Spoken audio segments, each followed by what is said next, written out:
Mitä teille kuuluu? Hyvä, kiitos. Hyvä, kiitos. Onneksi olkoon tästä raskaudesta. Kiitos. Kiitos. Tänään käydään läpi vähän näitä raskauteen liittyviä asioita ja teidän elintapoja ja mitä täällä neuvolassa tapahtuu. Haluaisin vielä varmistaa, että minä päivänä ne edelliset kuukautiset alkoivat. 5. päivä huhtikuuta.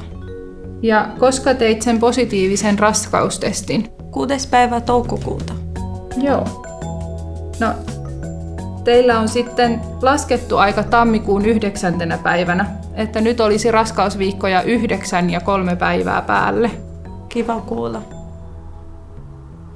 Oliko teillä se esitietolomake täytettynä? Kyllä. Kiitos. Kuulostaa hyvältä, että syötte paljon kasviksia ja tosi kiva, että teillä on semmoinen säännöllinen elämänrytmi. Haluaisin vielä muistuttaa siitä, että näin alkuraskaudesta olisi tärkeää käyttää foolihappoa ja sen lisäksi sitten D-vitamiinia olisi hyvä käyttää koko raskauden ajan.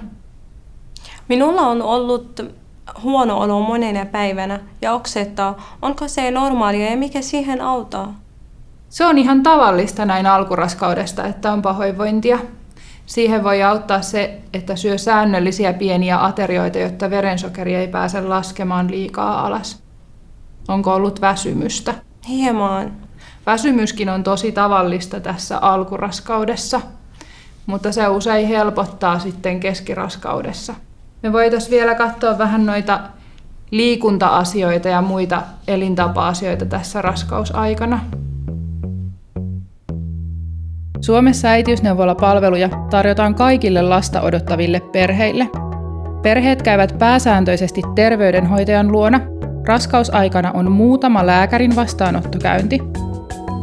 Neuvolassa käynti on vapaaehtoista, mutta Kelan perhe-etuuksien saaminen edellyttää tiettyjä neuvolakäyntejä. Sun verenpaine onkin tosi hyvä.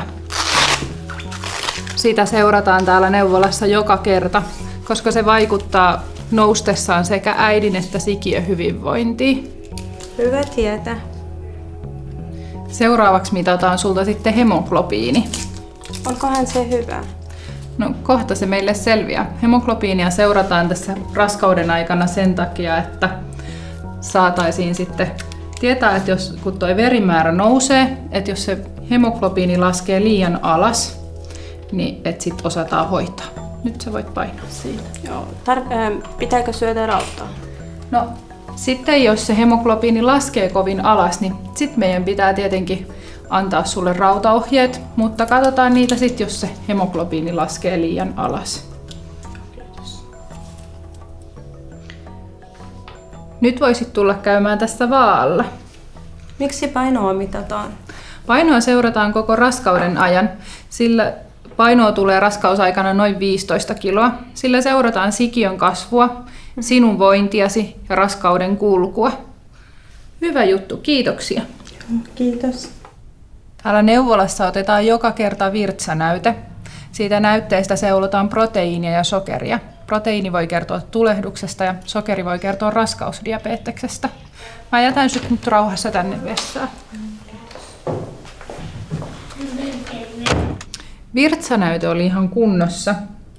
Seuraavaksi me voitaisiin sitten katsoa vähän sitä, että mitä täällä neuvolassa tapahtuu raskausaikana. Kiva, olenkin miettinyt, että mitä neuvolassa tehdään. Äitiysneuvolan tavoitteena on turvata raskaana olevan naisen ja sikiön terveys sekä hyvinvointi, edistää koko perheen ja tulevan lapsen terveyttä ja hyvinvointia, ehkäistä raskauden aikaisia häiriöitä. Seuraavaksi olisi vuorossa verikokeita, joissa selvitetään äidin ja sikiön terveyteen liittyviä asioita. Ja sitten on mahdollisuus mennä yhdistelmäseulontaan, jossa tutkitaan sitten sen verikokeen ja ultraäänen avulla. Milloin verikokeilla? Entä milloin on ultraääni?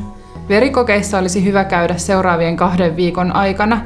Ja sen jälkeen noin raskausviikolla 12 olisi ultraääni. Voitte itse valita, haluatteko osallistua yhdistelmäseulontaan vai ette. Yhdistelmäseulonnalla selvitetään, onko vauvalla riski kromosomipoikkeamaan ja tarjotaan tarvittaessa lisää tutkimuksia. Kyllä haluamme osallistua. Hyvä, että tällaisia asioita voidaan selvittää raskausaikana. Sitten sen ultraäänen jälkeen teillä on tapaaminen lääkärin kanssa. Lääkäri seuraa sitä, että mitä kaikkia asioita raskausaikana olisi hyvä katsoa ja tutkia äidiltä. Ja sitten lääkärin tapaamisen jälkeen raskausviikoilla 18-20 on sitten sellainen rakenneultraääni. Koska seuraavaan kerran tulemme Novalaan? Terveydenhoitajan vastaanotto on sitten vasta raskauden puolivälin jälkeen 22 raskausviikolla, jolloin sitten katsotaan niitä Kela-asioita ja perhe-etuusasioita sekä ruvetaan mittaamaan sitten niitä tarkempia tutkimuksia raskausaikana. Eikö lääkärillä ja ultrassa käydä useammin? Suomessa ei käydään vaan terveydenhoitajalla, jos kaikki menee hyvin. Totta kai, jos jotakin poikkeavaa raskausaikana ilmenee, niin sitten varataan lääkärin aikaa ja tehdään lähetettä mahdollisesti erikoissairaanhoitoon.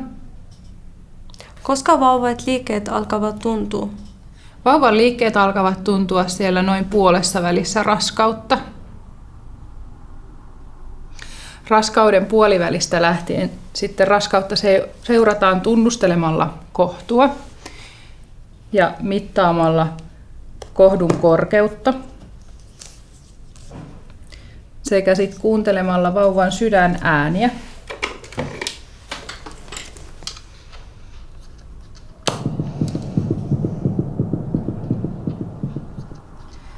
Tässä on teille tämä äitiysneuvolakortti. Sitä on hyvä pitää aina mukana. Ja me ollaan nyt katsottu teille ne seuraavat ajat ja tänään on käyty tosi paljon asioita läpi. Haluaisitteko vielä kysyä jotakin? Voinko mennä ultraan mukaan? Totta kai voit mennä ultraan mukaan. Sinne on aina tervetullut joko puoliso tai joku muu tukihenkilö. Lapsia sinne ei saa ottaa mukaan. Haluatteko kysyä jotakin muuta? Ei, kiitos. Ei, kiitos. Jos teille tulee myöhemmin jotain kysyttävää, niin tänne saa aina soittaa ja kysyä. Me mielellään autetaan ja vastataan teidän kysymyksiinne. Joo, kiitos. Kiitos vaan. Kiitos. Ja oikein hyvää odotusta teille. Neuvolassa seurataan äidin yleisvointia, tupakoimista, alkoholin käyttöä sekä mielialaa erilaisten kyselylomakkeiden avulla. Raskauden loppupuolella on ryhmämuotoinen perhevalmennus, joka toteutetaan yleensä ilta-aikaan. Valmennuksessa perehdytään vanhemmuuteen, synnytykseen, imetykseen ja vauvaperheen arkeen. Neuvolasta saa apua monenlaisiin vauvaan ja raskauteen liittyviin asioihin, joten kannattaa kysyä rohkeasti.